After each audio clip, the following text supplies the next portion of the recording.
जो चीज़ हमारे लिए इम्पोर्टेंट नहीं है वो दूसरों के लिए सोने के बराबर हो सकती है।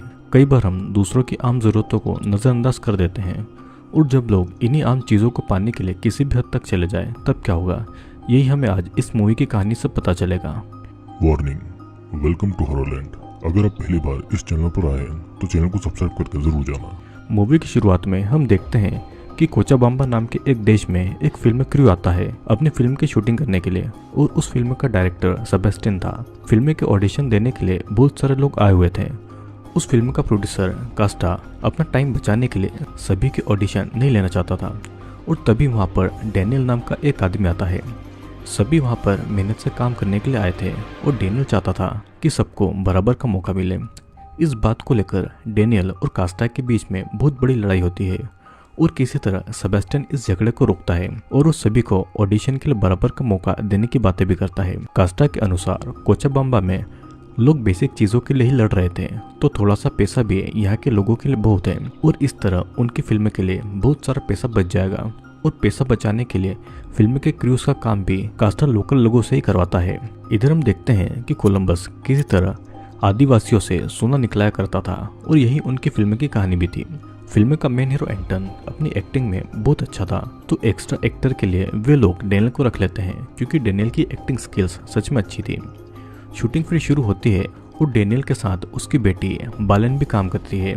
फिल्म के साथ में बारिया वहाँ के लोकल लोगों के ऊपर डॉक्यूमेंट्री भी बना रहा था और यहाँ पर हमें पता चलता है कि गवर्नमेंट के ऑर्डर पर चल रही वाटर की सप्लाई कंपनीज की वजह से वहाँ के लोकल लोगों को पानी तक ठीक से नहीं मिल रहा था। तभी वहाँ पर वाटर सप्लाई की गाड़ी आती है जिसे देखकर डैनियल और उसके साथी उनको डराकर उनकी गाड़ी तोड़कर उनको वहाँ से भगा देते हैं। अगले दिन पुलिस वहाँ पर आकर लोकल लोगों की पानी वाली जगह को सील कर देती है और बारिश भी उस जगह पर कई सालों से नहीं हुई थी और ऐसा लग रहा था कि भगवान भी ये नहीं चाहते थे कि उन लोगों को पानी मिले। इस घटना के बाद में लोकल वाटर सप्लाई की कंपनी के सामने प्रोटेस्ट करते हैं और डैनियल इस प्रोटेस्ट का लीडर था। बारिया ये सब कुछ डॉक्यूमेंट्री के लिए रिकॉर्ड कर रहा था और कास्टा बारिया को इन सब से दूर रहने को कहता है। अगले दिन डैनियल और बेलेन फिल्म सेट पर जाते हैं और कास्टा डैनियल को शूटिंग पूरा नहीं होने तक उस प्रोटेस्ट से दूर रहने को कहता है, नहीं तो ये उनकी फिल्म के लिए बहुत बुरा होगा। तभी कास्टा को किसी का कॉल आता है और वो इंग्लिश में बात करके किसी को बता रहा था कि लोकल को थोड़े से पैसे देकर उनको बेवकूफ़ बनाया जा सकता है। लेकिन यहाँ पर डैनियल को इंग्लिश आती थी क्योंकि वो कुछ साल दूसरे शहर में काम कर चुका था। कास्टा की इन सब बातों से डैनियल दुखी होकर वहाँ से चला जाता है और कास्टा भी शर्मिंदा होकर डैनियल के सामने कुछ नहीं बोल पाता है। अब अगले दिन फिल्म की शूटिंग में डैनियल की एक्टिंग की सभी लोग तारीफ करते हैं। कास्टा और डैनियल एक दूसरे को देखते हैं लेकिन वे दोनों कुछ बातें नहीं करते हैं और यही सब सोचकर रात को कास्टा सो नहीं पाता है और डैनियल के घर जाकर वो उसके बिहेवियर के लिए उससे माफ़ी मांगता है, जिस पर डैनियल भी उसे एक अच्छा इंसान की तरह माफ़ कर देता है। शूटिंग इसी तरह चलती जा रही थी और धीरे धीरे कास्टा लोकल्स की बातों को समझने लगा था।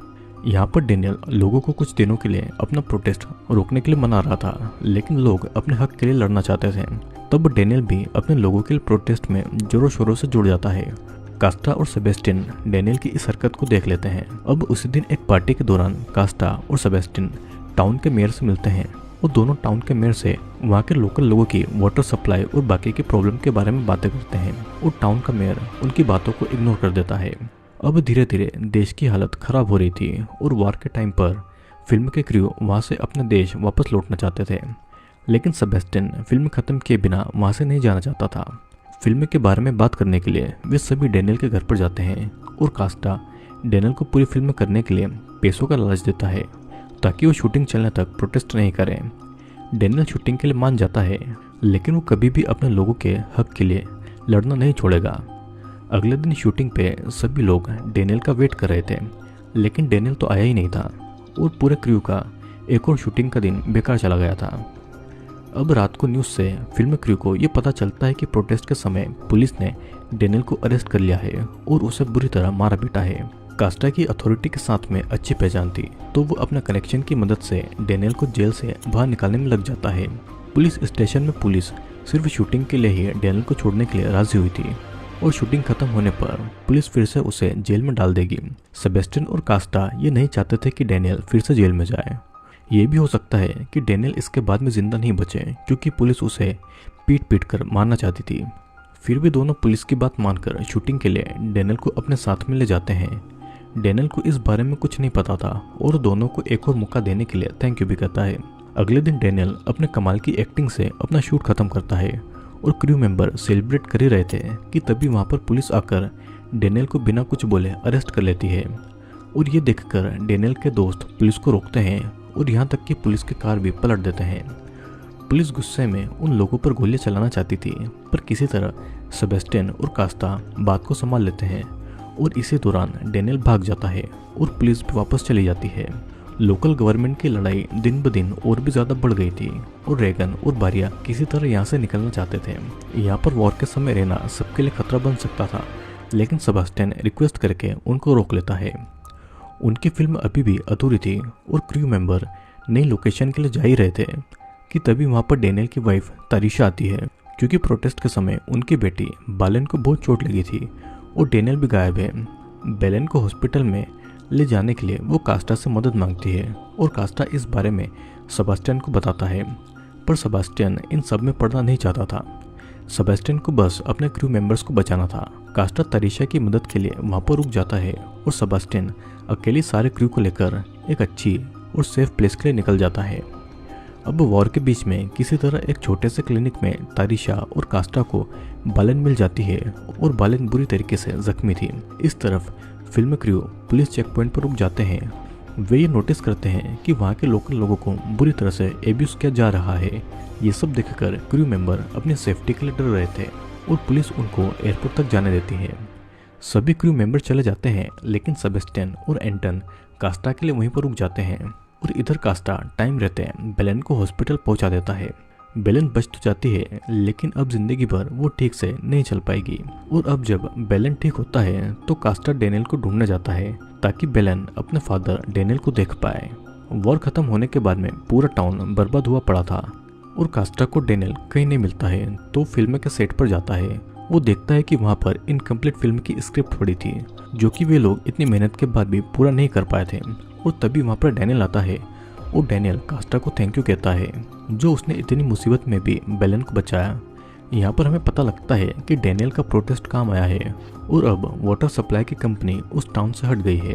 फिर जाने से पहले डैनियल कास्टा को एक गिफ्ट देता है और आखिरी बार दोनों एक दूसरे को गले लगाते हैं।